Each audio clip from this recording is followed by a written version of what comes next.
the Chase Thomas Podcast, for people who have nothing but time to kill.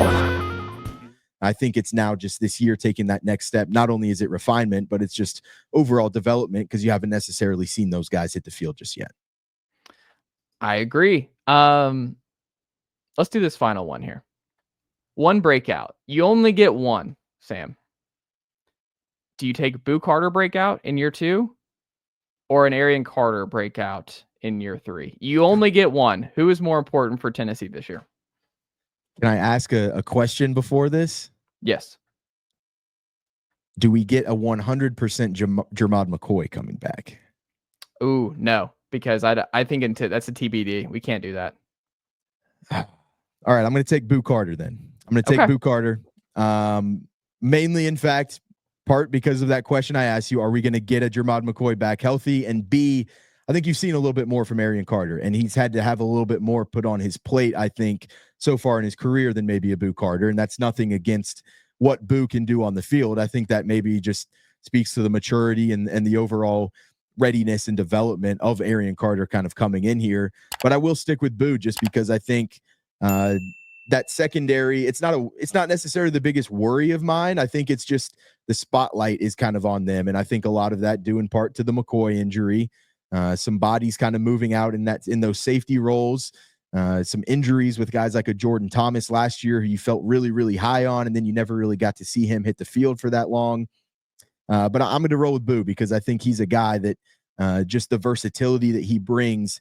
I think if a guy's to go down or if you're just really needing him to kind of take on another role in that defense, I think he's a guy that can take a little bit more on his plate. And you've seen what he said in the offseason saying, hey, I want to become a two-way guy. I want to be able to impact this team a little bit more. I do think he's a guy that is ready to kind of take that jump and wants to be that next step. And I think he can kind of be that Swiss Army knife for you a little bit in the secondary where I kind of just already know what I'm getting out of Arion Carter, or at least I know the floor that I'm getting out of Arion Carter. I think he's still yet to hit his ceiling.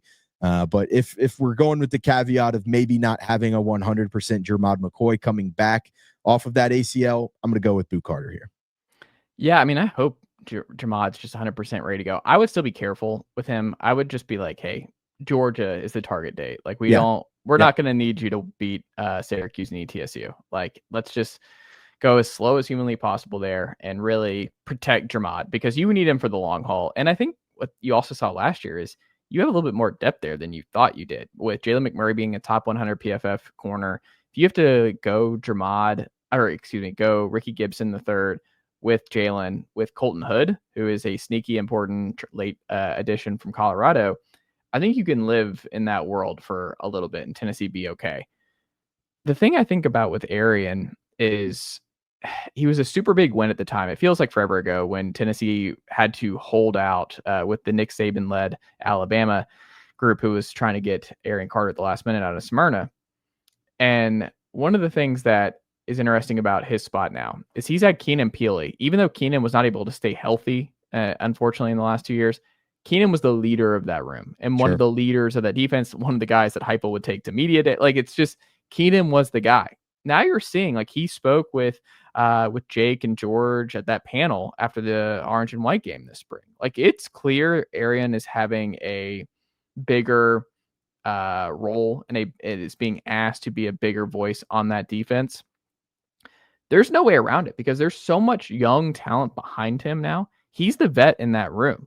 Like, it's him, then it's Jeremiah Thielander, but like Caleb Perry's gone, Jalen Smith is gone, Elijah Herring's gone, obviously Keenan Peely's gone, Aaron Beasley's gone. Like, this is your show now. Like, Arion Carter is in that spot where, hey man, you've got a bunch of blue chippers now behind you. You got 4-star Jaden Harmon out of Rome in here now. You got Christian Gass, 4-star out of Eastside. You got 3-star Jaden Perlotti. You have a lot of young talent in that room. You have Edwin Spillman, who I'm super high on, and I think he's someone who's going to push for a lot of stuff. So you have 4-star Jordan Burns, who was in this last class from Pace. Like, there's so much talent that they're going to look up to somebody like Arion.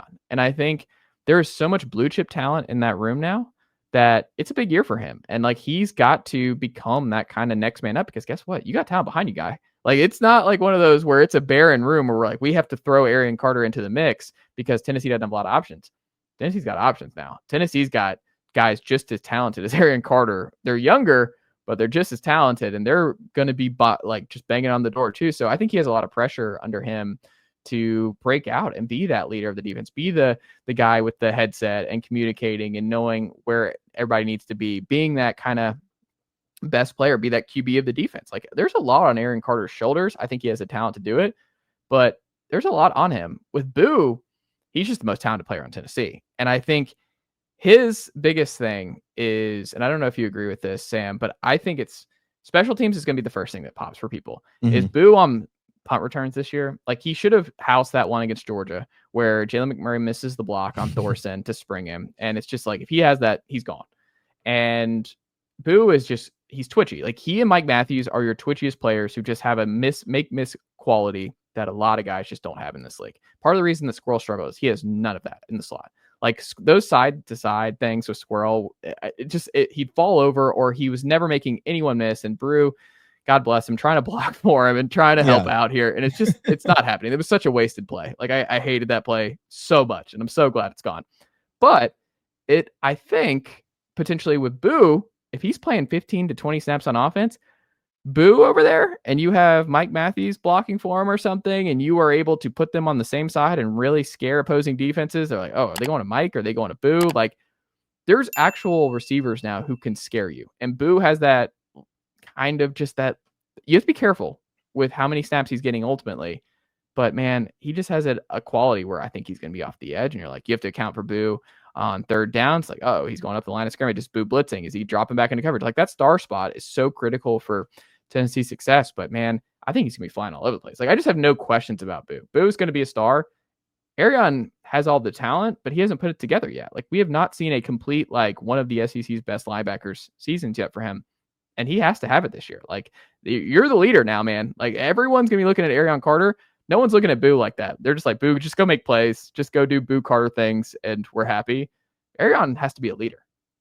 Yeah, I think there's definitely something to be said for, A, we need just more production out of this guy. And then B, to your point, you've got to go be that leader. And yeah, maybe he's been able to kind of not hide under Keenan Peely, but that's just been the guy that is, he's damn near a 30-year-old in college football, and was just able to provide so much veteran leadership and presence, and just saying, hey, I can almost just kind of hold your hand along the way, and throughout practice and everything, I can be that guy that's mentoring you. So now Arion Carter's got to shoulder that load of being that veteran presence, to your point, in that room, while also just trying to be an elite linebacker himself. And so, yeah, I mean, I think it's fair to say that Arion Carter maybe has a little bit more pressure on his shoulders. And I think he's a guy that is going to go out there and, by all accounts, like, this coaching staff loves what they get out of this guy. And William Inge talks very highly of Arion Carter, and thinks he has the ability to go take that next step. But yeah, is he a guy that can shoulder the load of just being that productive SEC linebacker, while also kind of taking some of those younger guys under his wing and saying, like, hey, you're the next guy up here. We've seen injuries in this linebacker room basically year by year at this point. And so I've got to kind of get you ready for at any point to step into action here, as well as I've got to go out there and I've got to be that number one guy, because you're right. He needs to kind of be that green dot on that defense and be the guy that is kind of that defensive coordinator on the field. It is a big role, but to me, I feel pretty confident in Arion Carter kind of taking that step up. I'm a mid-state guy myself. I've got some friends that, really, really liked Arion Carter coming out of high school, and was just kind of made up of the right stuff, and said, some guys that are not Tennessee fans that said, hey, I am jealous that Tennessee's got this guy on their roster. And I think he's got the ability to not only be a guy that flashes on Saturdays, but they think he's got the ability to go out there and be a productive player on Sundays. So it's a big year for him. I completely agree with you. It's a big step for him in terms of just A, production on the field, and B, being that leader in that room as well, when they really kind of need that veteran presence. Yeah, I mean, he was 44.3 PFF grade in 2023. Really bad.